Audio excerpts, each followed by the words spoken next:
Reflection of light. When light rays fall on an object, their direction changes and they turn back. This is called the reflection of light. To know about this in detail, let us perform an activity. Activity.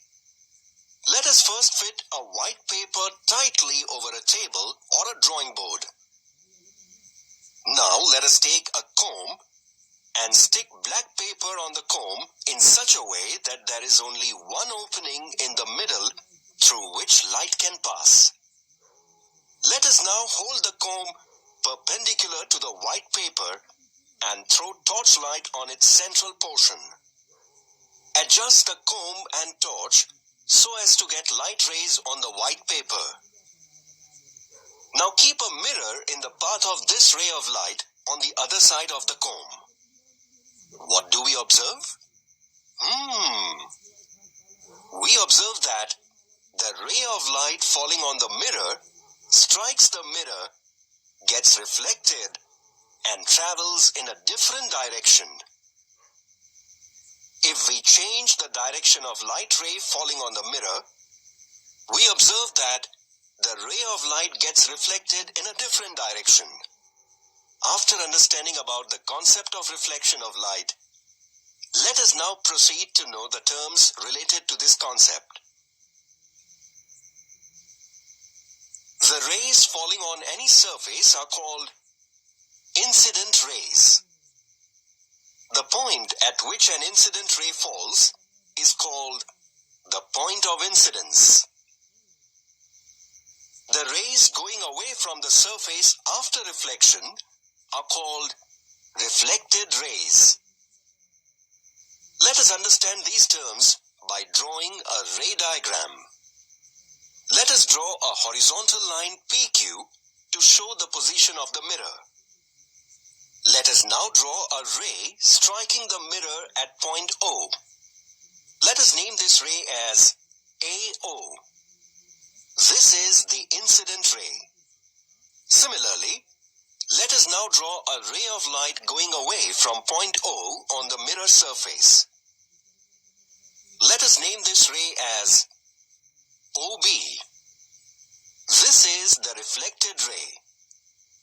Next, with the help of a protractor, let us draw a perpendicular to the mirror, that is, to the line PQ at point O. Let us call this perpendicular as ON. This line is called normal to the mirror. As ON is perpendicular to PQ, angle PON is equal to angle QON, which is equal to 90 degrees. The direction of the reflected rays is decided by some rules which are called laws of reflection. There are 3 laws of reflection. They are as follows. 1. The angle of reflection is equal to the angle of incidence. 2. The incident ray, the reflected ray, and the normal lie in the same plane. 3. The incident ray and the reflected ray are on the opposite sides of the normal. Here, ray AO is the incident ray. Point O is the point of incidence. Ray OB is the reflected ray. Line ON is normal. Angle AON is the angle between incident ray and the normal, which is the angle of incidence, that is, I. Whereas, angle BON is the angle between reflected ray and the normal, which is the angle of reflection, that is, R. After studying the laws of reflection, let us now verify these laws by performing an activity. Activity. Let us fit a white paper on a drawing board. Now let us draw a line PQ on the paper. This will be the position of the mirror. Let us now draw a perpendicular ON to line PQ at point O. Draw a ray AO, making an angle of 30 degrees with line ON. Let us now fix two pins along AO. Let's name these pins as S and R. Now fix the mirror to a stand and place it along PQ perpendicular to the drawing board. Let us now fix pins T and U along the line joining the bottom of the reflected images of the pins S and R carefully. After fixing the pins, let us remove the mirror. Join the points T and U using a scale and extend it up to point O. Now, with the help of a protractor, let us measure angle TON. It is 30 degrees. If we repeat these steps for different angles of incidence, say 45 degree and 60 degree, we get angle of reflection as 45 degree and 60 degree respectively. Observing these readings, can you tell what is the relation between the angle of incidence and the angle of reflection? We notice that the angle of incidence is equal to the angle of reflection in all three cases. From this activity, the laws of reflection are verified. After studying the laws of reflection in detail, can you now tell what will happen when a light ray is incident perpendicular to the mirror? Correct. The ray will trace its path. It is because the angle of incidence is 90 degrees, and as per the laws of reflection, the angle of incidence is equal to the angle of reflection. Hence, the angle of reflection will also be 90 degrees. This is the reason the ray will retrace its path. Come, let us now proceed further. Here, two figures are shown. Incident rays and reflected rays are indicated with blue and red color respectively. In the first figure, light rays are reflected from a smooth surface, while in the second figure, light rays are reflected from a rough surface. Observing these figures, we understand that the rays reflected from smooth surface are parallel to one another, whereas rays reflected from a rough surface do not remain parallel to each other. They get scattered over a wider surface. The reflection of light from a plane and smooth surface is called regular reflection of light. For regular reflection, the angles of incidence are equal to the angles of reflection for all parallel rays falling on the surface. This is the reason the reflected rays are also parallel to one another. Since the surface is smooth, parallel rays of light, when incident on it, make the same angle of incidence. Suppose the angles of incidence for incident rays are I1, I2, I3, and so on, and their angles of reflection are R1, R2, R3, and so on, respectively, then I1 is equal to I2 is equal to I3 and so on is equal to R1 is equal to R2 is equal to R3 and so on. Reflection of light from a rough surface is called irregular reflection of light. Since the surface is rough, the parallel rays of light make different angles with the normal at the points of incidence. Thus, the angles of incidence for parallel rays of light are not equal, and therefore their angles of reflection are also not equal.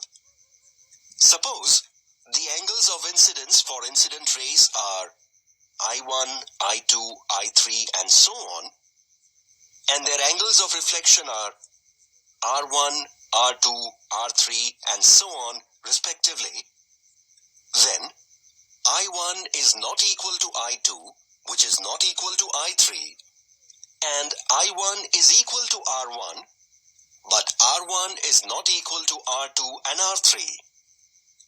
This is the reason the reflected rays are not parallel to one another. Always remember, laws of reflection are followed in both regular and irregular reflection. In irregular reflection, reflection of light does not take place because the laws of reflection are not followed. It takes place because the surface is not smooth. In irregular reflection, the angles of incidence at different points are different. But at any one point, the angle of incidence and reflection are equal. That is, I1 is equal to R1, I2 is equal to R2, and so on. Come, let us now proceed to understand the concept of reflection of reflected light. Reflection of reflected light. To know this concept, let us consider a few examples. When you visit a hairdresser for a haircut, you sit in front of a mirror. After your haircut is done, the hairdresser places a mirror at the back side of your head to show you how the hair has been cut. Can you tell how could you see the hair at the back side of your head?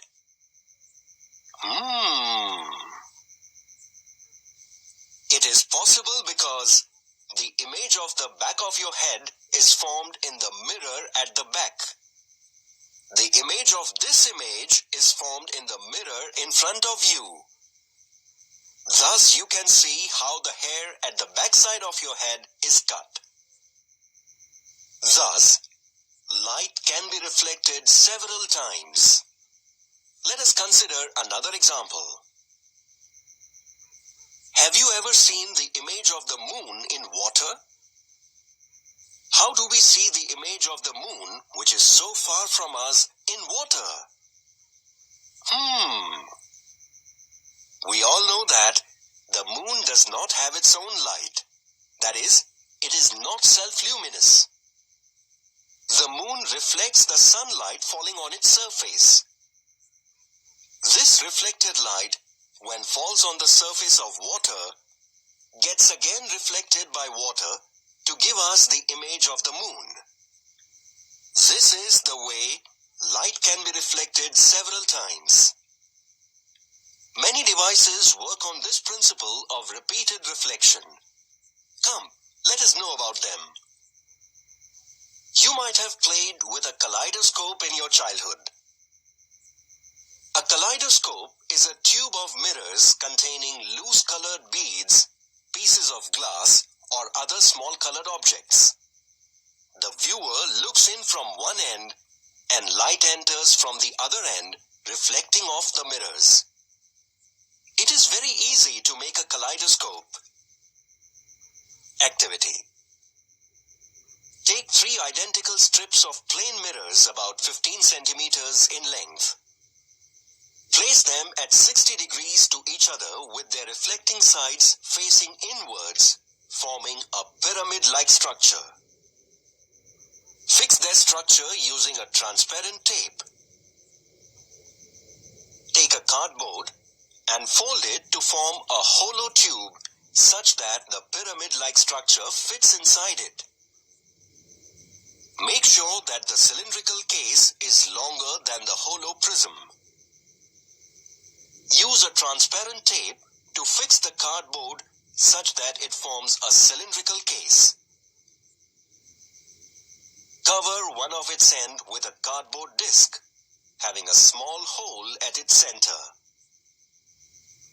Place a transparent glass disc at the other end of the cylindrical case such that it touches the hollow prism. Now, introduce few pieces of colored bangles and beads of different shapes on the transparent glass disc. Close this end of the cylindrical case by a ground or translucent glass disc. The kaleidoscope is now ready. Hold the kaleidoscope towards light and look inside through the hole. We see a number of colorful images of the glass pieces. Let us now turn it and watch a number of different designs. Isn't it amazing? Do you want to know the reason behind this? Come, let us understand it briefly. The three mirrors inside the kaleidoscope reflect the glass pieces several times. The reflections bounce back and forth from side to side, creating multiple images. When you turn the kaleidoscope, the pieces move and you see a different design. The speciality of a kaleidoscope is that the designs do not easily repeat themselves. Every time we turn the kaleidoscope, the design is different. Come, let us now study one more device based on the same working principle by performing an activity. Activity. Let us take a plastic bottle. A cardboard box can also be used instead of a plastic bottle. Here we are making use of a plastic bottle. Let us now make two oblique cuts, one at the upper end, the other at the lower end of the bottle. Let us fit two plain mirrors in these cuts so that the reflecting surfaces of both the mirrors face each other, making an angle of 45 degrees with the length of the bottle and are parallel to each other. Next, let us make 1-inch windows in the bottle in front of the two mirrors. Let us now look through the lower window. What do we see? Yes, we see the image of objects that are in front of the top window. The device so formed is called a periscope. Let us now understand the working of this device. We know that light always reflects away from a mirror at the same angle with which it is incident on the mirror. In a periscope, light hits the top mirror at a 45-degree angle and reflects away at the same angle, which turns it down at the bottom mirror. This reflected light falls on the second mirror at a 45-degree angle, which is reflected away at the same angle right into our eyes. Let us now understand the uses of this device. A periscope is useful on a submarine for keeping a watch on things above even while the submarine is underwater below the surface of the sea. Soldiers use it in war tanks and also in bunkers to see things outside. Come, let us now solve some numerical problems based on what we have learned so far.